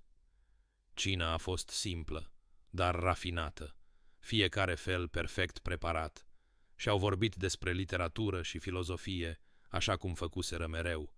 și totuși, sub ritmul familiar al conversației lor, curgea un curent de ceva mai profund, ceva nerostit, dar prezent în fiecare privire, în fiecare pauză, și Eleanor s-a trezit, urmărind mâinile lui Sebastian, în timp ce gesticula. Felul în care lumina focului se prindea în părul său întunecat, liniile fine de la colțurile ochilor care apăreau când zâmbea, și s-a gândit cu un fel de uimire că îl observa nu ca pe un prieten sau binefăcător, ci ca pe un bărbat, și recunoașterea nu a umplut-o de vinovăție, așa cum se așteptase, ci mai degrabă de o speranță timidă, înfricoșătoare. Când masa s-a încheiat, Sebastian s-a ridicat și i-a întins mâna, și când ea l-a privit întrebător, el a spus: „Mai este ceva ce aș vrea să-ți arăt, dacă vei avea încredere în mine." Și Eleanor și-a pus mâna în a lui și l-a lăsat să o conducă prin coridoare până la sala de bal, acele uși mari deschizându-se spre un spațiu transformat, candelabrele strălucind, podeaua lustruită până la luminozitatea oglinzii și în colț un singur muzician cu o vioară, un bărbat mai în vârstă care a dat din cap spre Sebastian ca și cum s-ar fi așteptat la asta, și Sebastian s-a întors spre Eleanor cu o asemenea tandrețe în expresia sa, încât ea a simțit lacrimi înțepându-i ochii, și el a spus încet, formal: „Lady Ashford, mi-ați face onoarea acestui dans?" Și Eleanor a rămas înghețată, inima bătându-i cu putere, pentru că nu mai dansase de la Thomas, nu mai permisese muzică sau mișcare, sau simpla bucurie a trupului ei în mișcare de la ziua în care primise vestea morții lui, și gândul de a dansa acum se simțea ca și cum ar fi traversat un ultim prag, ca și cum ar fi pășit dintr-o viață în alta, și nu era sigură că poseda curajul. Și totuși Sebastian a așteptat cu o răbdare infinită, cu mâna încă întinsă și în cele din urmă tremurând. Și-a așezat palma pe a lui și l-a lăsat să o conducă pe acea podea vastă și goală, unde urmau să danseze singuri, neobservați de nimeni altcineva decât de muzician, de portretele care îi priveau și de orice fantome pe care Eleanor le purta cu ea, și pe când mâna lui Sebastian s-a așezat la talia ei și vioara și-a început melodia dulce și bântuitoare, Eleanor a simțit ca și cum ar sta la marginea unui abis, în echilibru între moartea pe care o alesese și viața care o chema, și încă nu știa în ce parte va cădea. Melodia viorii i-a învăluit ca mătasea, iar mâna lui Sebastian, la talia lui Eleanor, era caldă prin materialul rochiei ei negre, fermă și răbdătoare, în timp ce o ghida în primii pași. Și Eleanor se mișca ca într-un vis, trupul ei amintindu-și ceea ce mintea ei interzisese.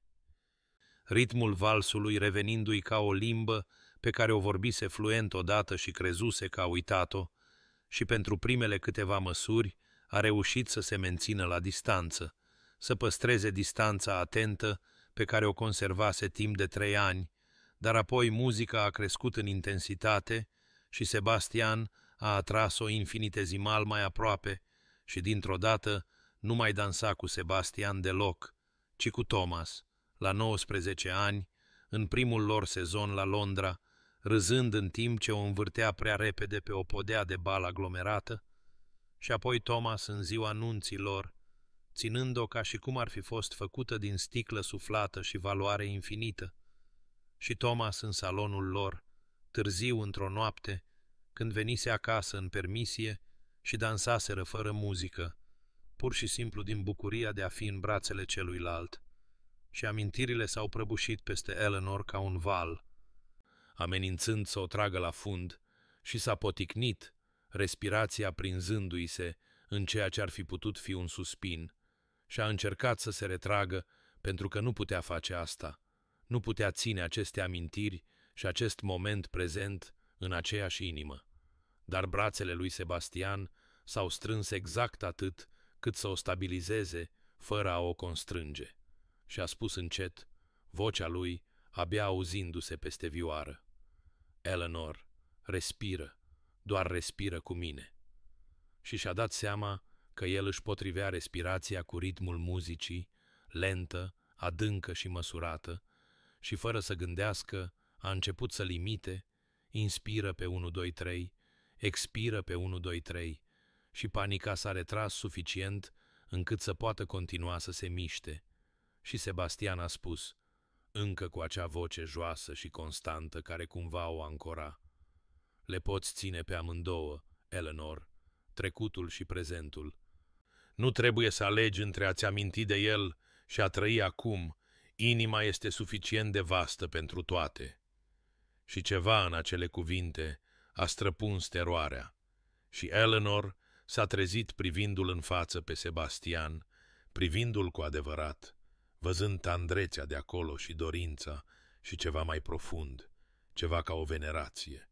Și a înțeles în acel moment că el nu-i cerea să-l uite pe Thomas sau să-l înlocuiască sau să se prefacă că acei ani nu existaseră, ci pur și simplu îi cerea să facă loc pentru ceva nou alături de ceea ce fusese,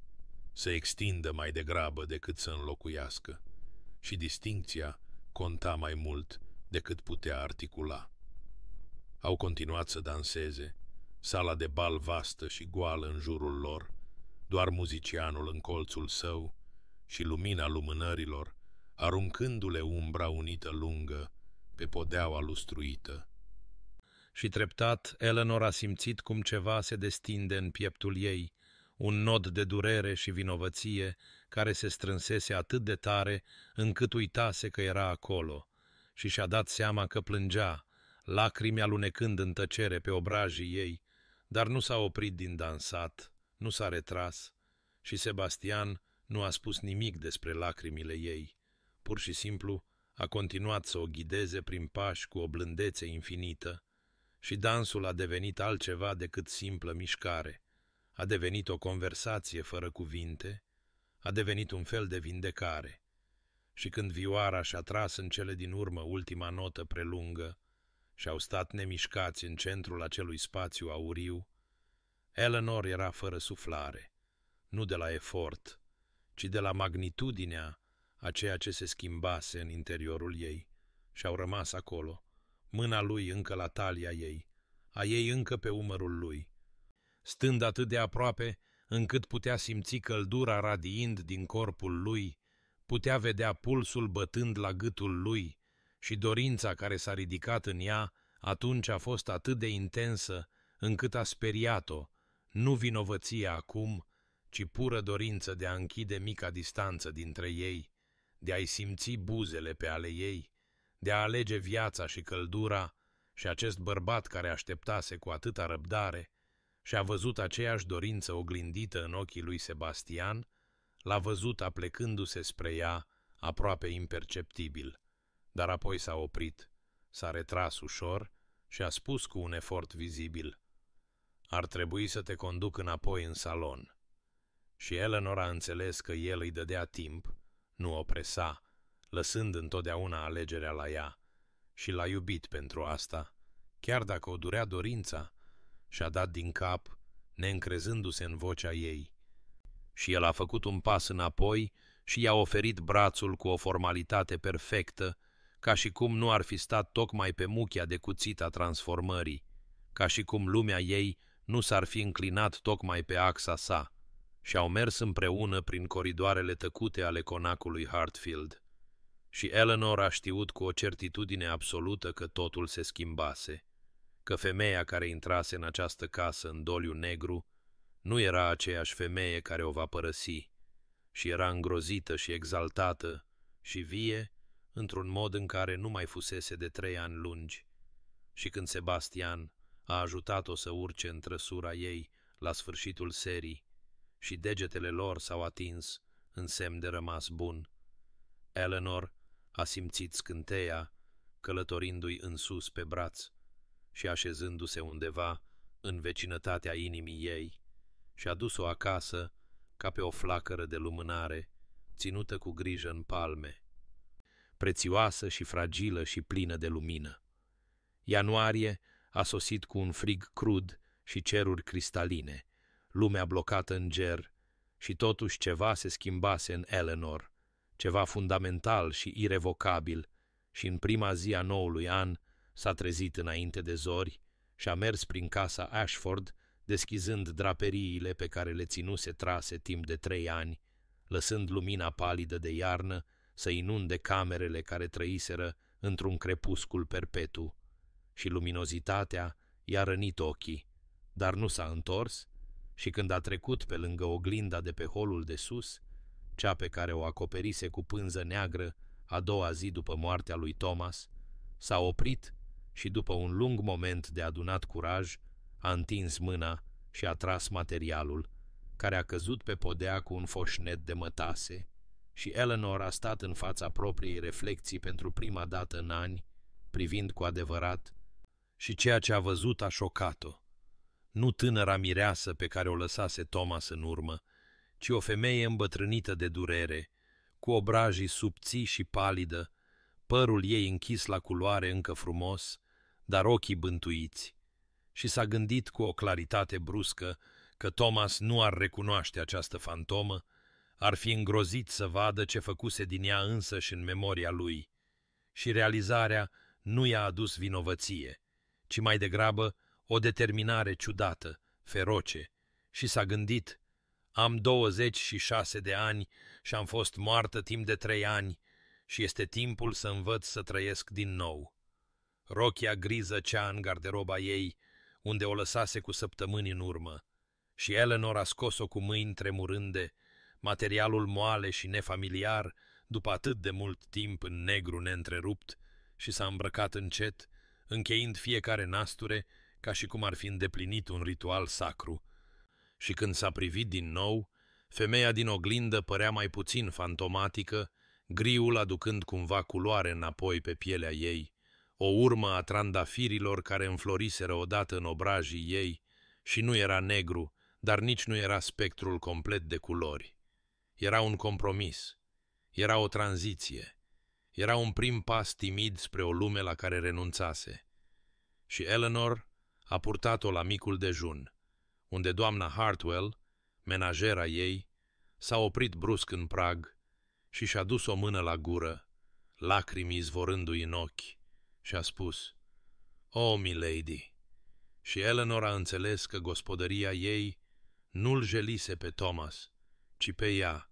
jelind fantoma vie în care se transformase. A mers pe jos până în sat, în acea după-amiază, și capetele s-au întors pe unde trecea, șoapte urmându-i în urmă ca vântul prin iarbă, și Eleanor și-a ținut capul sus, deși inima îi bătea cu anxietate, și și-a croit drum prin cimitir până la mormântul lui Thomas, acea simplă piatră funerară pe care o vizitase săptămânal timp de 3 ani, și a îngenunchiat acolo, în iarba înghețată, fustele ei gri, întinzându-se în jurul ei ca fumul, și a vorbit cu voce tare pentru prima dată, nu în mintea ei, ci cu vocea ei, și a spus: "Thomas, nu știu dacă mă poți auzi, dacă o parte din tine există dincolo de această piatră, dar trebuie să spun asta. Te-am iubit, te iubesc încă. Ai fost prima mea dragoste și cea mai mare bucurie a mea. Și te voi purta cu mine mereu, dar nu te pot purta doar pe tine. Nu pot face din întreaga mea viață un monument al morții tale și cred, sper, că nu ai vrea asta." Și a plâns atunci, nu lacrimile amare ale ultimilor 3 ani, ci ceva mai curat, ceva ce se simțea ca o eliberare. Și când s-a ridicat, s-a simțit mai ușoară, ca și cum ar fi lăsat jos o povară pe care nu știa că o purta, și a șoptit: "Adio, iubirea mea, nu pentru totdeauna, ci pentru acum." Și a mers acasă, prin după amiaza de iarnă, și s-a așezat la biroul ei și a scos hârtie și stilou și a scris: "Alteța voastră,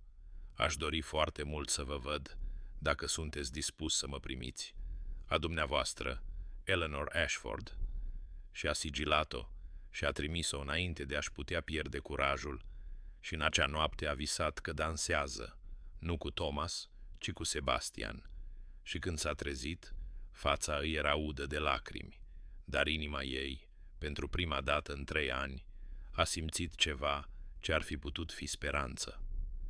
Răspunsul lui Sebastian a venit în câteva ore,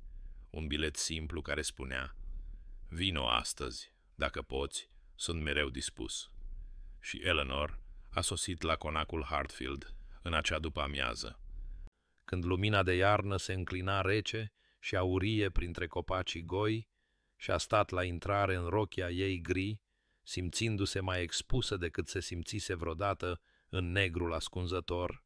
și când Sebastian a deschis el însuși ușa, în loc să aștepte majordomul, a văzut cum ochii lui i-au parcurs silueta, observând materialul gri, mica declarație sfidătoare de schimbare, și ceva a izbucnit pe fața lui.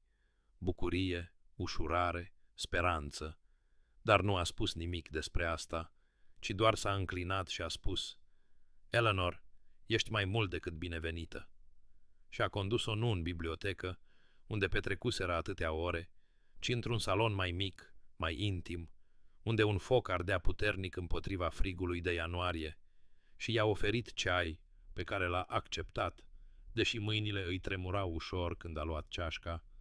și pentru un lung moment au stat într-o tăcere care nu era inconfortabilă, ci încărcată cu tot ce era nerostit. Și în cele din urmă, Eleanor a lăsat ceașca jos și a spus, cu vocea fermă, în ciuda inimii care îi bătea cu putere: Am vrut să vă mulțumesc, alteța voastră, Sebastian, pentru răbdarea dumneavoastră, pentru bunătatea dumneavoastră, pentru că nu v-ați întors spatele când am dispărut atâtea luni. Și Sebastian s-a aplecat înainte, ochii lui gri ațintiți asupra ei, și a spus: Aveai nevoie de timp, nu e nicio vină în asta. Și Eleanor a clătinat din cap și a continuat: Aveam nevoie de mai mult decât timp. Trebuia să-mi găsesc drumul înapoi la mine însămi. Sau poate să găsesc un nou sine, unul care să poată cuprinde atât durerea cât și bucuria. Și nu sunt. A făcut o pauză, căutând cuvintele. Nu sunt încă întreagă. Nu știu dacă voi mai fi vreodată întreagă în felul în care eram înainte ca Thomas să moară, dar nu mai sunt frântă, sau cel puțin nu frântă fără reparație. Și vocea i s-a frânt la ultimele cuvinte, dar nu și-a ferit privirea de cea a lui Sebastian, și el s-a ridicat atunci, a traversat camera până unde stătea ea și a îngenunchiat în fața scaunului ei, astfel încât ochii lui să fie la același nivel cu ai ei, și i-a luat ambele mâini în ale lui, atingerea lui caldă, solidă și reală, și a spus cu o intensitate tăcută: Eleanor, am așteptat și voi continua să aștept cât timp vei avea nevoie. Nu este nicio grabă, nicio presiune. Aș prefera să am prietenia ta o viață întreagă decât să te grăbesc în ceva pentru care nu ești pregătită. Și Eleanor a simțit lacrimi înțepându-i ochii, pentru că generozitatea lui era aproape mai mult decât putea suporta. Și apoi Sebastian a tras adânc aer în piept și a spus, și ea putea auzi vulnerabilitatea din vocea lui, riscul pe care și-l asuma: Dar trebuie să știi ceva, și o voi spune o singură dată și apoi niciodată, dacă nu vei dori să o auzi. Te iubesc, Eleanor, nu ca pe un lucru stricat care trebuie compătimit sau reparat, nu ca pe un înlocuitor pentru ceva sau cineva, ci ca pe tine însăți, ca femeia care ești acum, cu toate cicatricile și puterea și complexitatea ta. Iubesc felul în care gândești și felul în care vezi lumea. Iubesc loialitatea și curajul tău. Și dacă nu-mi vei putea întoarce niciodată această iubire, o voi accepta, dar trebuia să știi că există.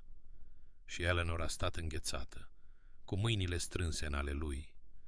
și a simțit cum adevărul cuvintelor lui îi se așează în oase, a simțit absolutul respectului său, și ceea ce a experimentat atunci nu a fost panica la care s-ar fi așteptat, ci mai degrabă o tandrețe profundă, dureroasă, și s-a gândit la lunile în care el așteptase, la blândețea cu care o ghidase înapoi spre viață, fără a o presa niciodată, mereu oferind, și și-a dat seama că îl iubea, poate nu cu pasiunea necomplicată pe care o simțise pentru Thomas la 19 ani, ci cu ceva mai profund, ceva câștigat prin răbdare și construit pe înțelegere autentică, și a spus, cu vocea abia șoptită: Am nevoie de mai mult timp, Sebastian, nu pentru că nu țin la tine, ci pentru că vreau să vin la tine liberă, fără vinovăție, fără rezerve, și nu am ajuns încă acolo. și fața lui Sebastian nu a arătat nicio dezamăgire, ci doar acceptare. Și i-a ridicat mâinile și și-a presat buzele pe încheieturile ei, un gest de o curtoazie atât de demodată, încât i-a frânt inima și a spus: „Atunci ia-ți timpul de care ai nevoie, nu plec nicăieri.” Și Eleanor a părăsit Hartfield în acea seară, pe când amurgul transforma cerul de iarnă în violet și aur și a purtat cu ea cuvintele: „Te iubesc.” Și ele au strălucit în pieptul ei ca niște tăciuni, încălzind-o împotriva frigului. Au trecut 3 luni și iarna a cedat locul primăverii, iar Eleanor a ieșit din coconul ei de durere ca ceva ce se naște încet, dureros, într-o lume la care renunțase, iar transformarea nu a fost nici rapidă, nici simplă, ci mai degrabă o serie de alegeri mici, deliberate, care s-au acumulat în ceva mai mare decât părțile lor. Și prima alegere a fost culoarea, nu îmbrățișarea bruscă a stacogiului sau a aurului,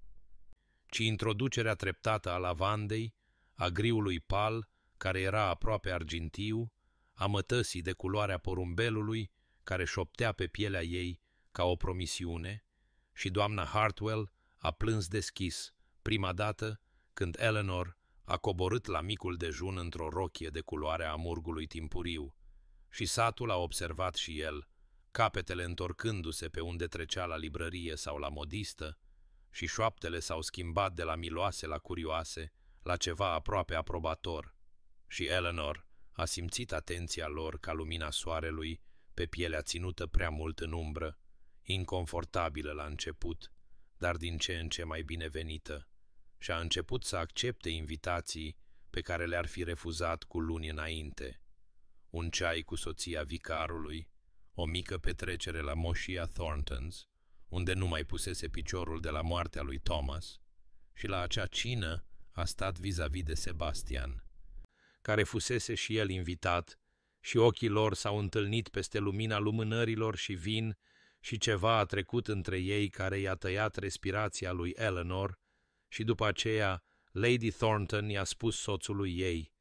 „Notează-mi cuvintele, vom avea o nuntă înainte de sfârșitul anului.” Și nu greșea să creadă asta, căci oricine îi vedea împreună putea vedea curtarea atentă, desfășurându-se ca primăvara însăși, treptată, dar inexorabilă. Și Sebastian era răbdarea întruchipată, fără a o presa niciodată, mereu oferind, și când Eleanor a menționat întreagăt că îi plăcuseră odată acoarelele, el i-a dăruit un set întreg de vopsele și hârtie fină, și când și-a exprimat îngrijorarea cu privire la orfelinatul din sat, el a invitat-o să îi se alăture în administrarea unui fond de caritate și dintr-o dată au devenit parteneri în ceva mai mare decât ei înșiși. Întâlnindu-se de 2 ori pe săptămână pentru a revizui cererile și a distribui fonduri, și munca i-a dat lui Eleanor un scop dincolo de propria ei durere, i-a amintit că lumea continua să se învârtă și că s-ar putea să aibă încă un loc în ea, și comunitatea a urmărit acest parteneriat cu ochi cunoscători, a văzut cum mâna lui Sebastian zăbovea pe a lui Eleanor când o ajuta să urce în trăsura ei, cum fața ei se lumina de o plăcere autentică când el intra într-o cameră, și primăvara s-a adâncit în aprilie și apoi în mai, și într-o dimineață Eleanor s-a trezit pe cântecul păsărilor și s-a dus la garderoba ei și a stat acolo privind progresia rochiilor, negru la un capăt, apoi gri, apoi lavandă, apoi albastrul pal pe care îl comandase săptămâna trecută, dar pe care nu îndrăznise încă să-l poarte, și s-a gândit la cuvintele lui Sebastian: „Te iubesc ca pe tine însăți, nu ca pe un lucru stricat care trebuie reparat.” Și s-a gândit la trandafirii albi pe care îi arătase în grădina sa cu 1 an în urmă, alb pentru doliul transformat. Și a luat rochia albastră și a îmbrăcat-o, și era de culoarea florilor de nu mă uita, culoarea cerului senin, și când s-a privit în oglindă, a văzut nu o fantomă, ci o femeie, încă cu cicatrici, dar nu mai frântă, încă purtând durerea, dar numai consumată de ea, și-a coborât la micul dejun cu inima bătându-i tare și repede, și doamna Hartwell a văzut rochia și a zâmbit printre lacrimi, și Eleanor a spus: "Cred că sunt pregătită." Și doamna Hartwell a înțeles, deși Eleanor nu specificase pentru ce anume era pregătită. Și în acea după-amiază, Eleanor s-a plimbat în grădina ei printre florile de primăvară, așteptând, pentru că știa cumva că Sebastian va veni, că el așteptase un semn, că ea ajunsese de cealaltă parte a lungii ei ierni, și nu s-a înșelat, căci pe când soarele după amiezii se înclina auriu printre copaci, i-a văzut silueta la poarta grădinii și el purta trandafiri albi și respirația lui Eleanor s-a oprit în gât și s-a gândit: da, acum, în sfârșit, sunt pregătită. Dimineața a sosit aurită și perfectă, mai în toată splendoarea sa, la 3 ani și 3 luni de la ziua în care Thomas fusese pierdut pe mare, și Eleanor s-a trezit cu certitudinea că aceasta era ziua în care ceva se va schimba. Trebuia să se schimbe. Începuse deja să se schimbe din momentul în care îl văzuse pe Sebastian la poarta grădinii ei în după-amiaza precedentă, și s-a îmbrăcat cu degete tremurânde în rochia albastru pal, culoarea florilor de nu mă uita și a cerului senin și a speranței, și a coborât în grădină, unde primăvara explodase într-o explozie de culoare pe care în sfârșit o putea vedea, cu adevărat vedea, fără ca vinovăția să umbrească fiecare floare. Și stătea printre trandafiri când a auzit poarta și s-a întors să-l găsească pe Sebastian acolo, în lumina dimineții, formal în haina lui închisă la culoare, și purta trandafiri albi, o duzină, soiul pe care îl cultivase, cei pe care îi arătase cu 1 an în urmă, când încă se îneca. Și inima lui Eleanor a început să bată atât de tare, încât a crezut că s-ar putea să-i spargă coastele. Și Sebastian a mers spre ea încet, ochii lui gri, neîndepărtându-se de fața ei. Și când a ajuns la ea, a spus: "Porți albastru." Și vocea lui era aspră de emoție. Și Eleanor a dat din cap, incapabilă să vorbească. Și Sebastian a spus: "Eleanor, am venit aici astăzi cu o întrebare, dar mai întâi trebuie să-ți spun ce văd când mă uit la tine. Văd o femeie de un curaj extraordinar, care a iubit suficient de profund pentru a jeli profund, care și-a onorat jurămintele chiar și dincolo de moarte,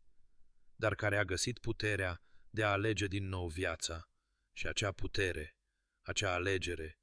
este poate cel mai curajos lucru la care am fost martor vreodată." Și Eleanor a simțit lacrimi începând să-i alunece pe obraji, și Sebastian a așezat cu grijă trandafirii pe banca din grădină și apoi, spre șocul și uimirea ei, s-a lăsat într-un genunchi acolo, printre flori, și i-a luat mâna în ambele sale mâini și a spus: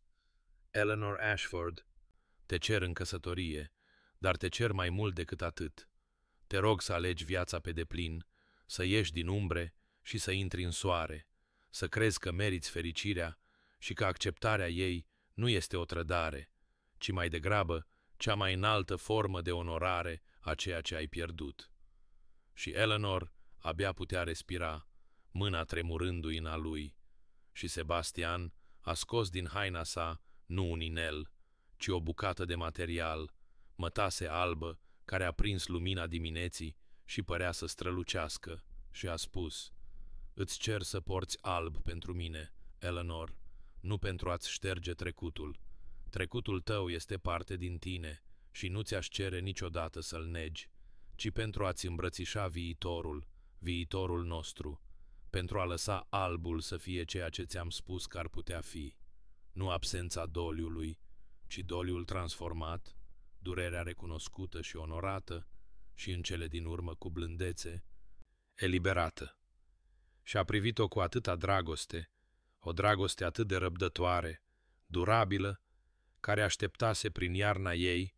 și nu ceruse nimic altceva decât să-și găsească drumul înapoi la ea însăși. Și Eleanor A simțit cum ceva se sparge în pieptul ei, ultima cameră înghețată a inimii ei dezghețându-se în sfârșit. Și s-a gândit la Thomas și nu a simțit nicio vinovăție, ci doar recunoștință pentru ceea ce împărtășiseră și o certitudine tăcută că el ar fi vrut asta pentru ea, ar fi vrut ca ea să trăiască.